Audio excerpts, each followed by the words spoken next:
After multiple opportunities to speak out against the rise of anti-Semitic threats of violence, widespread bombs being reported that they're going to go off at Jewish community centers, many opportunities like that, and doing an absolutely horrible job of it, Donald Trump did actually address anti-Semitism today, and I think he did an okay job, but we're going to watch the video and then we're going to break it down.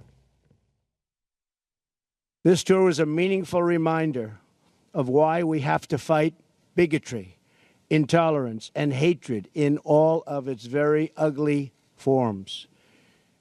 The anti-Semitic threats targeting our Jewish community and community centers are horrible and are painful, and a very sad reminder of the work that still must be done to root out hate and prejudice and evil. Okay, so there was obviously a little bit more than that, but if we take that core part of his statement, I could have added things. I'm sure people who actually know how to speak and write could have added even more, but that seemed pretty good. I would have liked him to have said that last week, perhaps. Yeah. What do you think, Ben? I think he's a game show host and a giant fraud that has duped the American people into permitting a hideous bunch of thugs to run the country for the next 4 years. True. Yes, that was okay. Interesting that a guy who speaks off the cuff can't speak that off the cuff, right? You know, anti-Semitism is bad and there is a lot of work to be done. You know, I mean. Well, maybe they tried it off the cuff, but he kept getting it wrong. Wait, is it bad or is it good? God, roll the tape again. So I got Maybe it's that. I have a Republican friend who voted for Hillary, by the way, but he's irritated at us and he's for ranting too much and too much anger on the left and there's a lot of ranting. I got there it. Is. I've done too some much, ranting. There is too much ranting in general in the world, but I just keep thinking, like, and so he would say now, probably correctly, like, hey, he said the right thing and you're not going to give him credit. I don't know why it matters whether I or you or Cenk or anybody gives him credit. Well, I hope that perhaps he'll see this and then think, hey, maybe I should do the right thing one additional time in the next 4 years. So I got it. Yeah, this counts, I suppose, as a win, although the Anne Frank Museum doesn't think so. Oh, yeah, we're going to get to that. And I mean, we know that Ivana, as he said, I can't believe how Nordstrom's has treated Ivana. She's always telling me to do the right thing, and everyone reacted like, tell harder, Bring this up, perhaps. So I imagine that this seems like a situation where his daughter was like, hey, man, there's attacks on community centers and threats, and just say something. Yeah. But it's just not easy for him to. He's still a fraud. He's a total fraud. He is uninterested in the world around him. He is mendacious, and he is more narcissistic than the worst Hollywood star. Yeah. Than a Hollywood star who doesn't let the staff look him in the eye. That's Donald Trump. That's the guy we've elected president. So, I guess I give him credit. This changes nothing. He is a human being, and he's stumbled into a good day. That any other person would have just done immediately. Some time ago, the president condemning stuff is one of the things that we get outraged about in this country. Like, I can't speak. Here's why I think it matters in this case. I think it matters in this case because it's not like, oh, we have these foreign foes that need to know our president is standing strong. His White House is filled with anti-Semites. His supporters, there's a lot of anti-Semitism out there. And so because he draws on them for support, I want him to be clear that he doesn't support it, even though it seems like he largely does. Yeah, and also, covering this at all, I have this stupid thing that almost no other person who does the news, regardless if they're liberal or conservative, has, where I like it when I'm wrong, and I like pointing out when I'm wrong, and I've criticized him multiple times over the past few weeks in tweet form and in videos for not speaking out in very clear terms against anti-Semitism. I would have wanted him to do what he did, and so I have to admit that thankfully he actually did that. Now, there's way more that he could have actually said. He could have acknowledged that this is the anti-Semitism runs throughout some of his supporters.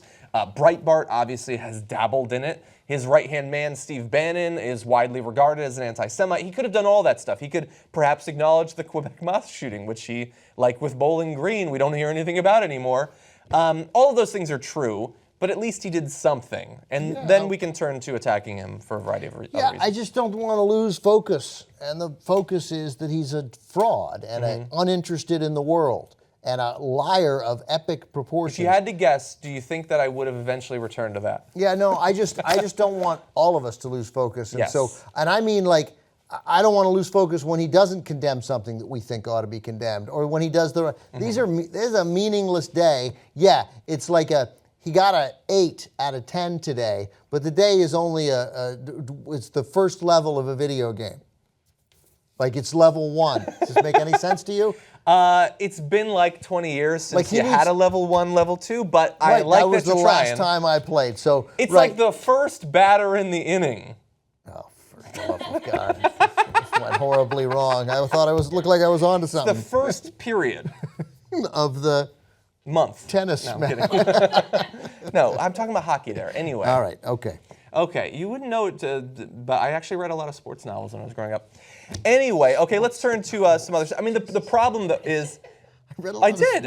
What person claims to be a sports fan? Like their sports cred. You know, I read a number of sports novels. Really, they were novellas, short novels back in my day. Well, yeah, no, to be fair, they were word count-wise, they're probably novellas. But no, there's a lot of great authors who wrote sports fiction for kids. Okay, and I'm not going to have you besmirch their fine work over literally decades. I'm not besmirching them, John. We do want to turn, though, to the Anne Frank Center for Mutual Respect. They did not accept this statement, and so we're going to read a little bit of that. But first, this was actually brought up in the press briefing that happened earlier today. But after that statement was made by the president, the Anne Frank Center released a pretty strongly worded one, saying that these remarks, while well received, are a Band-Aid on the cancer within the Trump administration, saying that there is, whether blessed or otherwise, a sense of xenophobia within this administration. Yeah, I think look, the president has made clear since the day he was elected, and frankly going back through the campaign, that he is someone that seeks to unite this country. I think that it's ironic that no matter how many times he talks about this, that it's never good enough. Today, I think, was an unbelievably forceful comment by the president as far as his denunciation of the actions that are currently targeted towards Jewish community centers. But I think that he's been very clear previous to this that he wants to be someone that brings his country together and not divide people, especially in those areas. So I saw that statement. I wish that they had praised the president for his leadership in this area. Okay, so there he says, well, why is this not enough for you people, Anne Frank Center? God, you got such high standards. They also said, make no mistake, the anti-Semitism coming out of this administration is the worst we have ever seen from any administration. George Washington was more sensitive to anti-Semitism in 1790 than President Trump in 2017. I'll have to look into that. I haven't done the research, but it's possible, I guess. I love Sean Spicer, man. We are living in strange times. Just, again, some days it's hideous, some days it's funny. And today, I thought the president today was unbelievably forceful. That met your standard of unbelievably forceful? The guy couldn't utter 2 words without looking down. Yeah. You know, I get it, but there is something to an argument that's like, really, this is the day the Anne Frank Center decides to condemn us, on the day that we actually do what you've been asking to do. So, I mean, this only feeds what I would say is true about today. And there aren't going to be many days where we convince some of the 44% that's with him, or I guess now 38% that's with Trump, that they're seeing things wrongly, that we drop those numbers down. And today is not going to be one of those days, because there's a very easy argument to make, and it's the one Spicer made inartfully, because that's the only way he knows how to make something, which is, hey man, he did it.